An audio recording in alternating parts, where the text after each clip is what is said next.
Just ahead, there's another edition of the Florida Roundtable, a service of Florida's talk and entertainment networks and of Tough TV 38 in the Orlando area. I'm Reagan Smith, Public Affairs Director of the Florida News Network. I'm political commentator Al Spry. We have EdPozzuoli, who's a really sharp guy. We've had him on a few times to talk about and dissect midterm election results. He is a practicing attorney in the Fort Lauderdale area, a former Republican chairman, and very insightful. You've seen him on Fox and CNN, and comments always very thoughtful. We'll shed some light on what is going on with the past elections.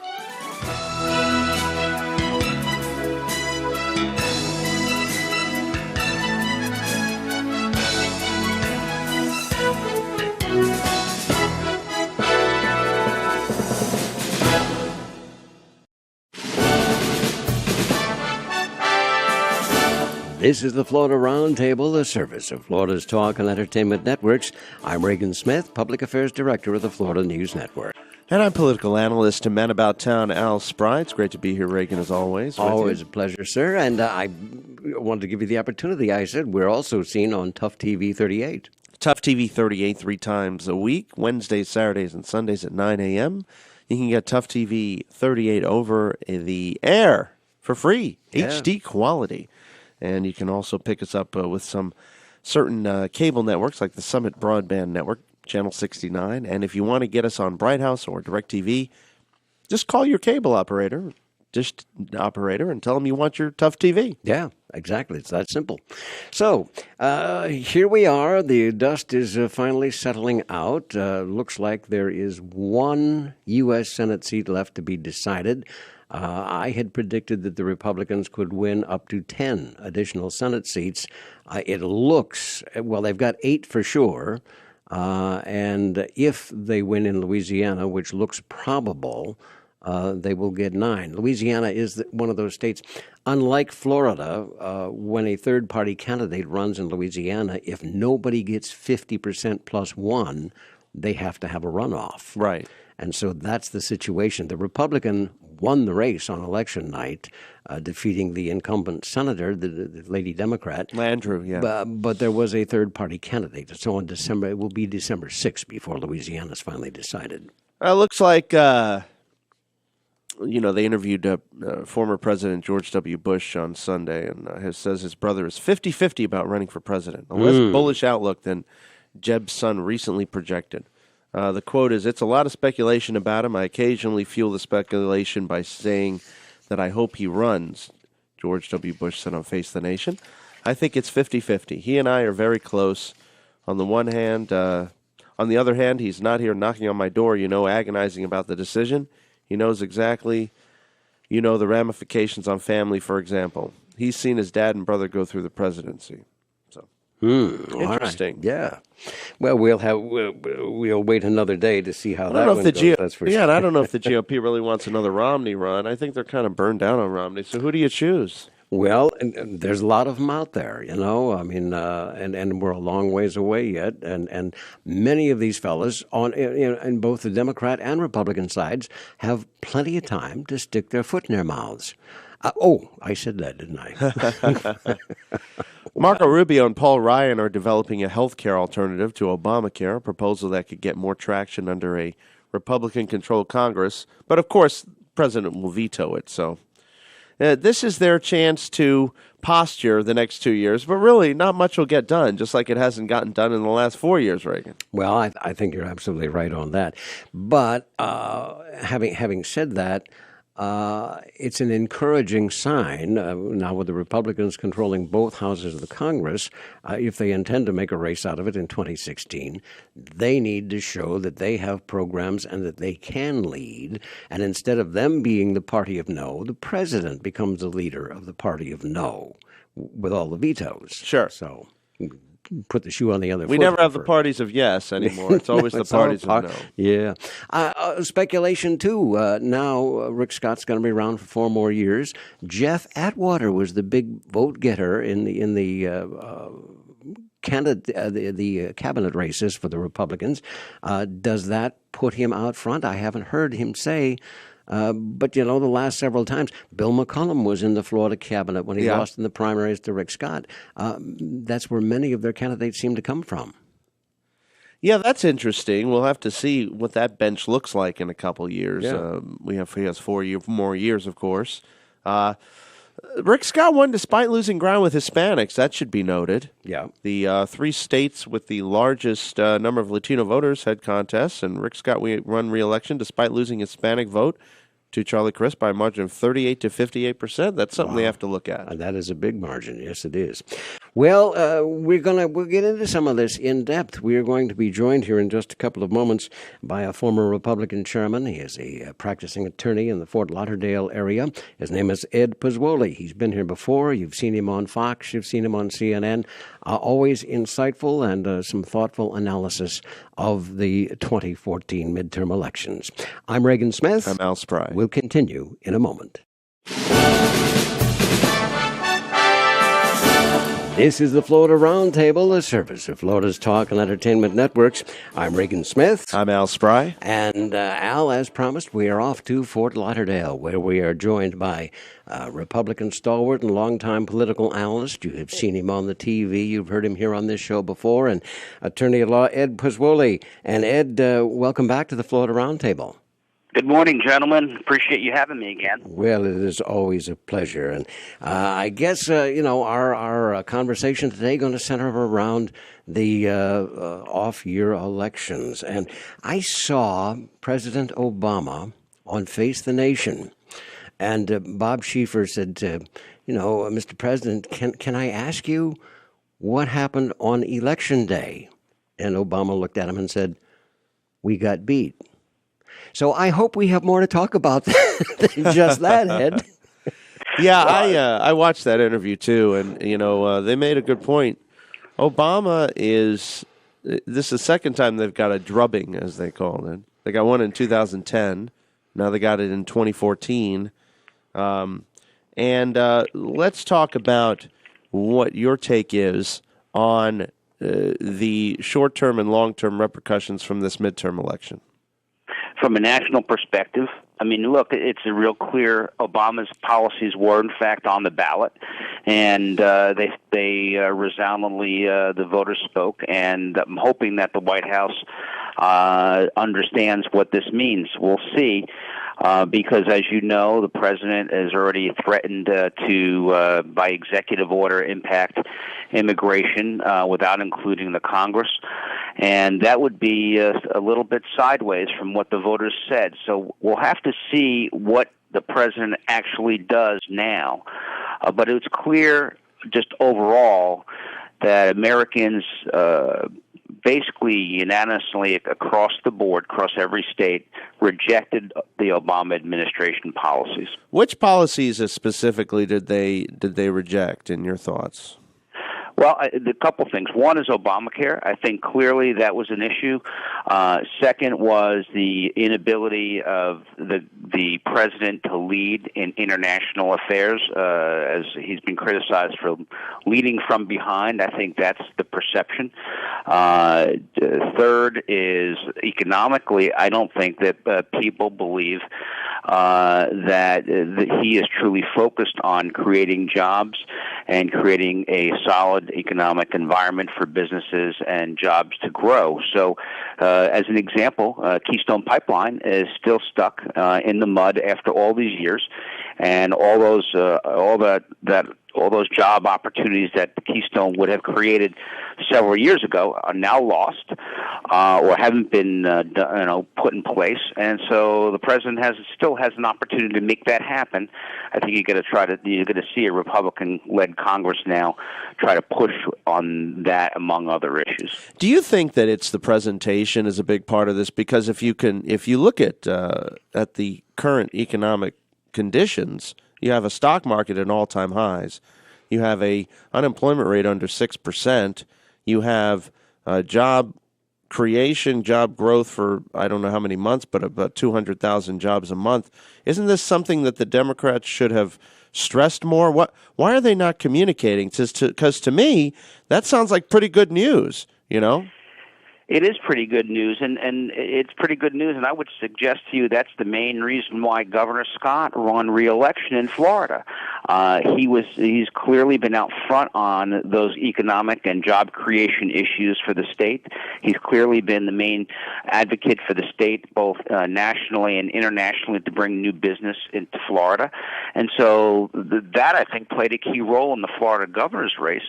Nationally, though, I think the Democrats really lost in that their attempts, their campaign plan, as best I can figure, was to create as many wedge issues as possible, and then to try to pick off individual little subgroups of the electorate to try to get them. So, like this idea on the war on women, and then they talked about gay marriage issue. They talked about marijuana. Some of those issues are all wedge issues that really play better to certain segments of the electorate. But those wedge issues, by talking about those issues, they missed a bigger issue, which was, it's the economy, stupid. And which, of course, was Bill Clinton's famous line in 1992 that won the election for him. That's right. How quickly we forget. But I can't help but wonder, registered voters in the state of Florida, the Democrats outnumber Republicans by 455,000. And yet, state cabinet, I think, which we can talk about a little bit later, they obviously did not turn their people out. You know what? Why should they? What they offered up as a candidate was a lifetime former Republican. And so they have not, in my belief, they have not done a great job in developing their bench from a party standpoint. They don't. The real question is, what does the Democratic Party in Florida stand? What do they stand for? What issues are theirs and theirs alone that they can craft and help shape? They've really been out of the process for the last 20 years, and frankly, without Charlie Crist, they would have likely served up a candidate who had far less statewide identification. Yeah, I thought through, for example, the one race that we were told that they were going to make an effort in the cabinets, the Attorney General's race, where supposedly they were going after Pam Bondi, and it wasn't even close. Their candidate, George Sheldon, has run for just about every office under the sun in this state over the years, and here he was again, and he's never won a thing.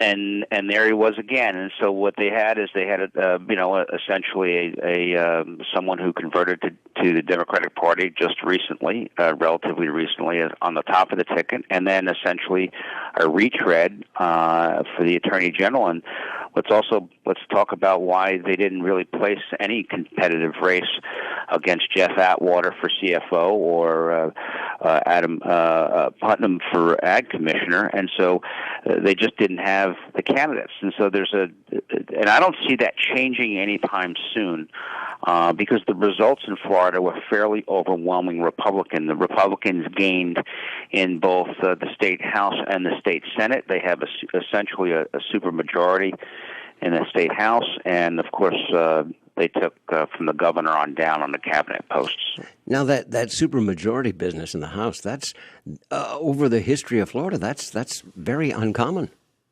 It's very uncommon, and it's likely not to play that big a role now that Governor Scott got reelected. But clearly, that would have been more a factor, Reagan, if it were Charlie Crist who'd gotten elected. The House could potentially override the veto pen.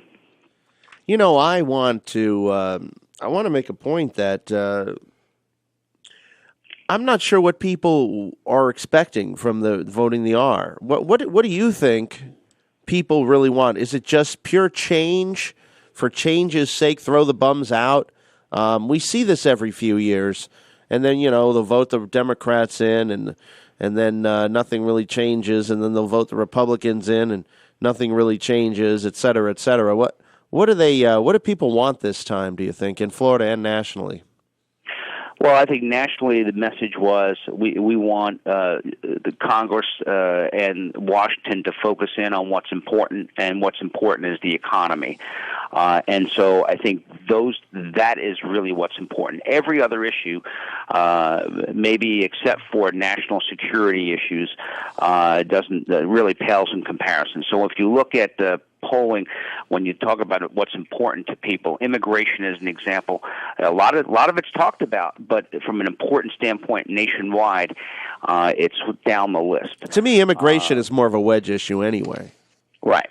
And so I think it only plays in certain states. In certain states. Right. And what do you think that the Republicans can offer differently as far as growing the economy? What magic bullet or set of policies do you think can be put forth? Because, as you know, it's a different scene from when it was, 35 years ago. Right.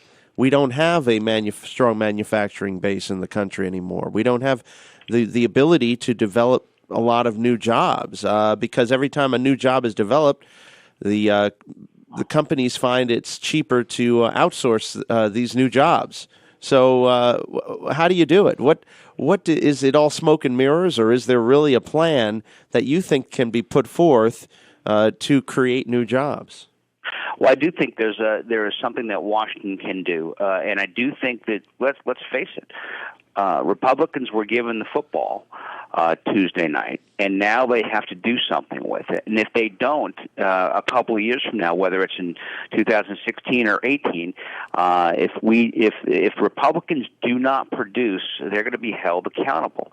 And so, going back to what your question was, I think there's a couple areas. One is energy. I think there needs to be some comprehensive understanding about where, as an example, in Kentucky, where the coal industry fits in with the overall energy plan, where the new sources of energy, like in North Dakota, where all that fits in. We have had energy boom in the last 5 or 6 years.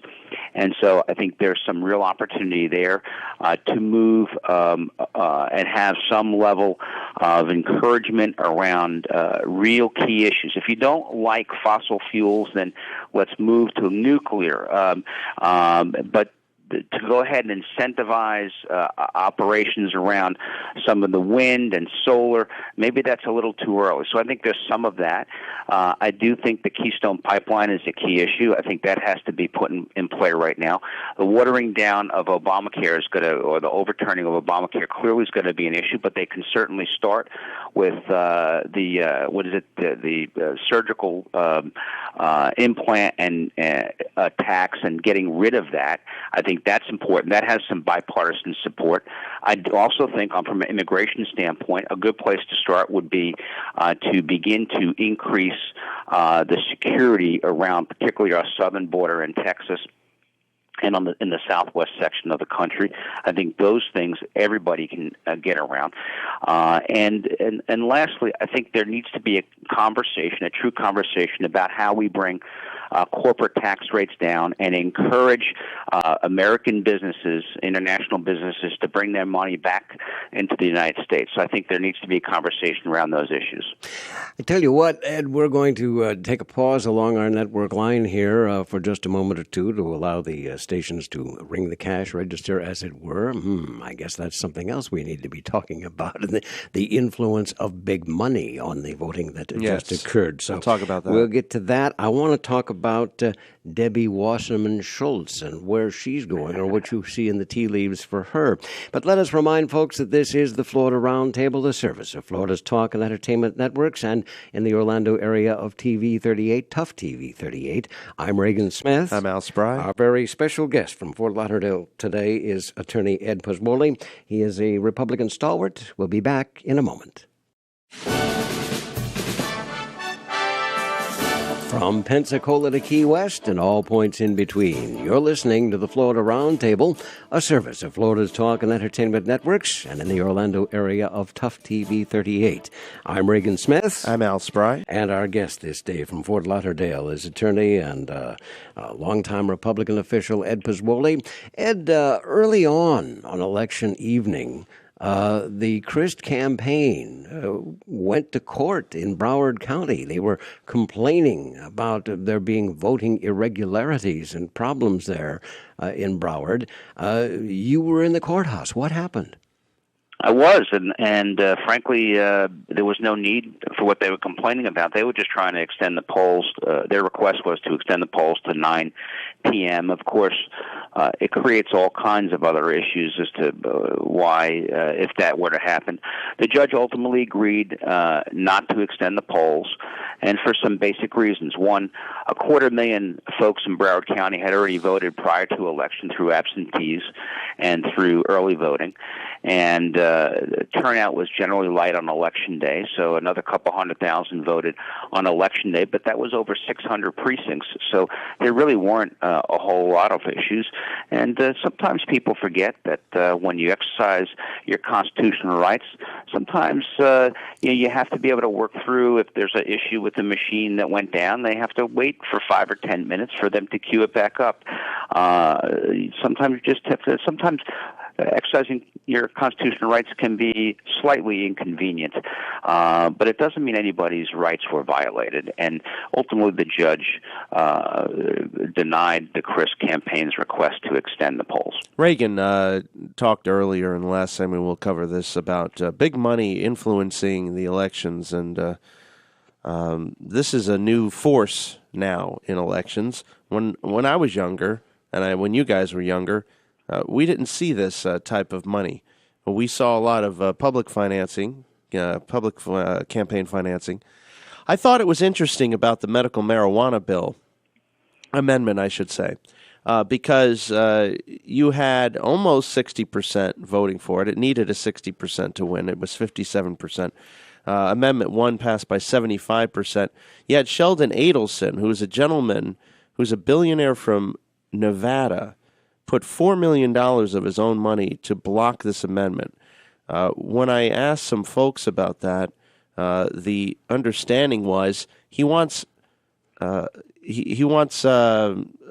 casinos in Florida. He's a casino mogul, and this was his deal with the folks here in Florida to block this amendment in order to get casinos. Did you hear anything about that? Why else would a gentleman from Nevada be interested in a Florida amendment? Well, I mean, Ms. Edelson has participated in a variety of national races, both national and individual states, on a lot of issues. I think that's a little conspiracy theory around his motivation. But we've seen him. He's supported Mitt Romney in the past. But look, George Soros supports Democrats. So we had, I forget, the environmental fellow from California come in with $10 million to support Charlie Crist. Everybody understands the importance of Florida. Part of the marijuana issue, at least originally, was an attempt, I believe, by John Morgan to drive more votes out for the Democratic ticket, namely Charlie Crist, and that might have worked. I don't know if it obviously didn't make a difference in the results. But 58%, there's something that we need to talk about around 58%. In a state like Florida, where 58% of the people vote in favor of something, that is an accomplishment. They didn't reach their goal, but it is an accomplishment, and we have to understand what that means going forward. I agree with that. There's going to be some fallout with respect to the legislation now, opening, potentially modifying what was passed last legislative session around Charlotte's Web, probably to expand the medical uses that are allowable in Florida. Well, that's what I kind of thought that as well, that they might take that tack, and obviously it has quite a bit of support. I just thought it was weird that a guy from a whole different state would back a campaign against it, not specifically a candidate, which I've heard of, but an amendment. I thought that was quite odd. But Reagan? Let me ask you this. One of the television analysts that we had on in the newsroom on an Orlando television station was talking about the influence of social media and a performance that was given by Mr. Morgan in Lakeland several weeks ago. He got on YouTube and it went viral. And he was citing that as a part of the problem as to helping the negative vote on the medical marijuana. How do you is social media in fact playing a role, and if so, how much? I mean, social media now. Let's be honest. That has to be part of a campaign, whether you're a candidate or you're supporting or against a particular issue.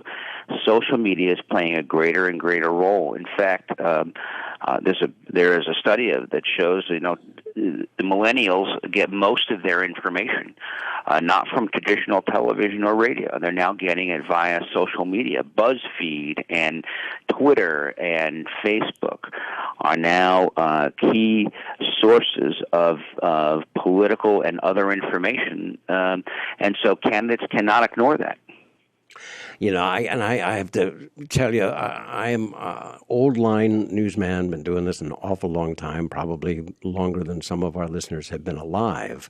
And next to me in the newsroom that evening was a young woman who was working on bringing in results and whatnot, and she was attempting to find them on Facebook. Yeah, I nearly had heart failure. What is the Associated Press for, and what are your street reporters for?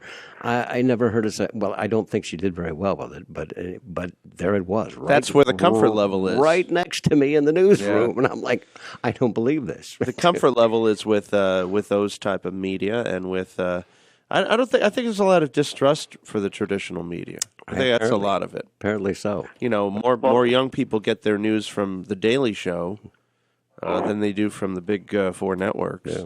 For an obvious reason. Some of that distrust is earned over time, has been earned by the traditional media, but I'm not so certain that the sources that some folks are turning to are providing any better, or none of those are really, how would I say, the bastion of integrity as far as what they're producing either.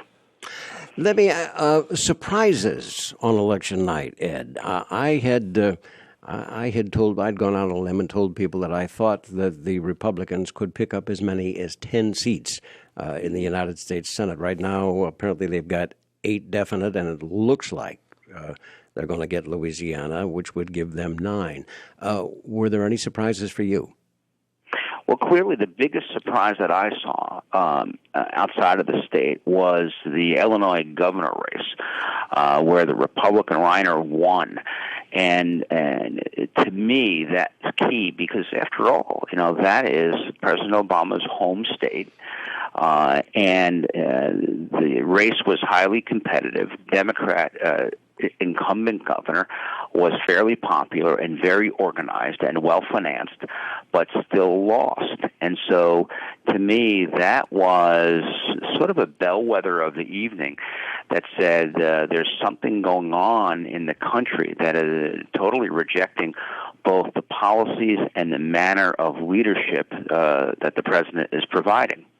I was a little bit surprised too. 2 of the bluest states in the country getting, and the Republicans were actually defending more governorships than the Democrats were, and they ended up coming out with even more. But Massachusetts and Maryland, who practically never elect Republican governors, I found surprising. Well, Maryland was a bigger surprise than Massachusetts, as you probably know.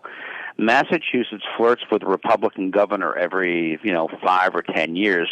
Historically, remember, they did elect Mitt Romney as governor. They elected Bill Weld as governor.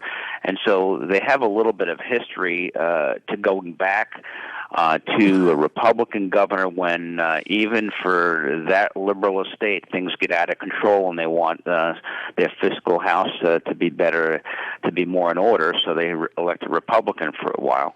And so historically, that's not unusual. Maryland was a little bit more unusual, but I'll say to you that to go back to the Illinois race where Rudner beat Quinn, I think by 5 points. I mean, it was amazing to me that the Republican picked up Illinois and the governor's. How about the Scott Walker race where he was almost kicked out and then he just won a re-election? Poor guy.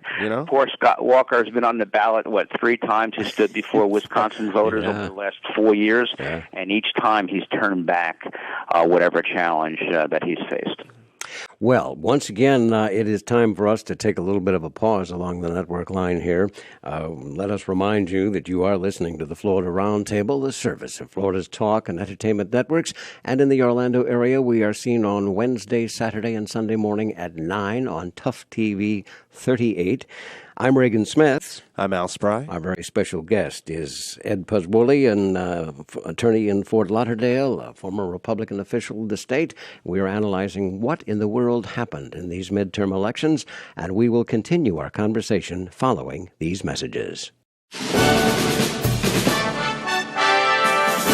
You're listening to the Florida Roundtable, a service of Florida's talk and entertainment networks, and in the Orlando area on Tough TV 38. I'm Reagan Smith. And I'm Al Spry. Our very special guest is Fort Lauderdale area attorney EdPozzuoli, a Republican analyst and stalwart and former official, and we've been chatting about what in the world went on in the midterm elections. And Ed, let me ask you, the Democratic National Chairman is a Floridian, a South Floridian, a lady congressman named Debbie Wasserman Schultz. And I wonder, what do your tea leaves read for Congressman Wasserman Schultz as we go forward here? Well, my tea leaves don't read anything about Wasserman Schultz. I dumped them back into the pot. I mean, to be honest, I think she's delusional. I mean, you've got to. Let's be honest about this. From an organizational standpoint, the Democratic National Committee failed across the board, and someone has to be held accountable. She happens to be the chairman of the DNC, and so I'm not so sure the Democrats. I don't have my finger on the pulse of the Democratic frustration around that, but I would assume that she'd be held accountable and likely replaced. But who knows? Are we going to see an Ed Gillespie candidacy for governor of Virginia in a couple of years? He says no. You know, he said no, and I think let's give Ed some time after a very, very strong running for that Senate seat, almost beating Warner. But you know, let's give him some time and distance so he can put some perspective on it. He just went through the meat grinder of that campaign, and so maybe give him 3 or 4 months to figure that out. I have a quote from Wasserman Schultz. It says, quote, "I don't want to sit through another night like Tuesday again." Well, nobody does, obviously. So we're going to kick off an effort at the DNC to figure out how we can do better in future elections like these. We're going to look at where we fell short. We're going to identify our mistakes. It just sounds like generic stuff. I mean, if you really want to get people out and voting Democratic, you need to take ownership of things that you feel are important that you've done. And they never do that. It's like the Democratic Party seems to lack the intestinal fortitude that the Republicans never fall short on. Well, why don't we just say it plainly? Would like to see them run on some principles. So if you want society, a liberal, progressive society, then at least go out and put candidates up that believe in that, and then we can have a debate among the Republican and Democrat and have a clear choice given to the American people.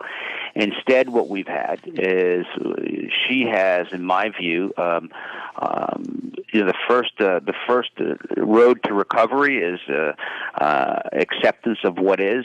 I don't think she understands what happened, and so and until they have kind of a truth session around what happened and why their ideas, quote unquote ideas, have failed, which they'll never admit to. You will never get a liberal Democrat to admit that they're wrong on the issues, and that most Americans are center-right voters and want things very similar to what the Republican Party talks about. I mean, don't get me wrong, Republicans have their own set of issues, but the Democrats clearly were exposed being lacking principle, particularly in Florida, lacking principle and lacking the focus other than a handful of wedge issues that they tried to drive for political purposes. You know, the governor's race, a lot of people told me they were voting for the lesser of two evils. Nobody was really jazzed about Rick Scott as much as they just didn't think Charlie Crist had any kind of center. And but they thought Scott had done a good job in the last 4 years, and so he was the lesser of two evils.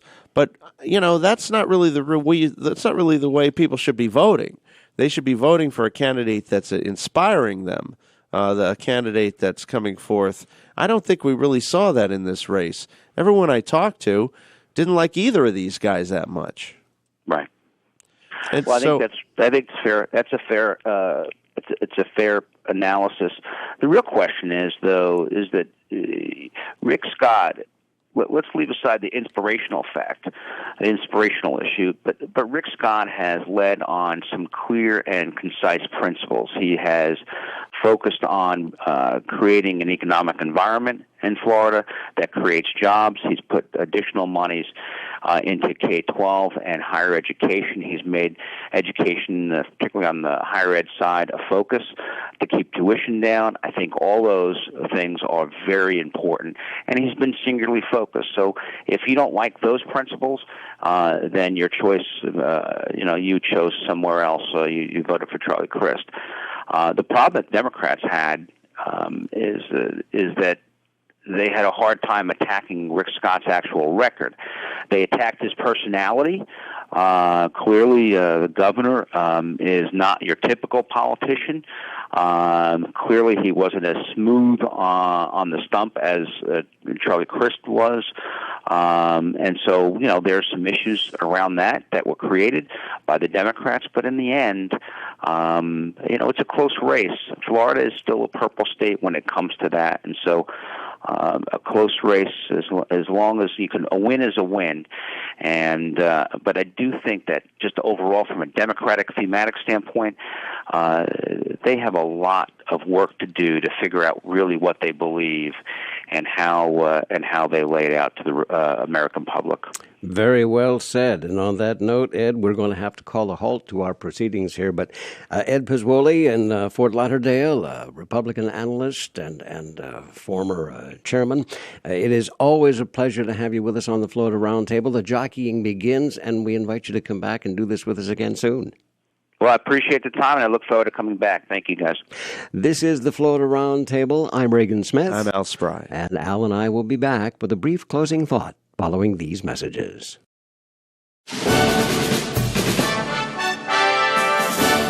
This is the Florida Roundtable, a service of Florida's Talk and Entertainment Networks. I'm Reagan Smith. I'm Al Spry. And, of course, on Tough TV 38 in the Orlando area. We don't want to forget them. Always a pleasure to have EdPozzuoli with us. Some insightful analysis there of what went on in these elections. And we'll let some time go by and see how much of it actually comes to fruition. Adrian Wiley did not get as many votes as percentage-wise as we all thought he would. He got 3.75% of the statewide vote, but he did do better in Tampa Bay, where he did TV advertising. He got 5.6 in Pinellas, 4.8 in Hillsborough, Pasco.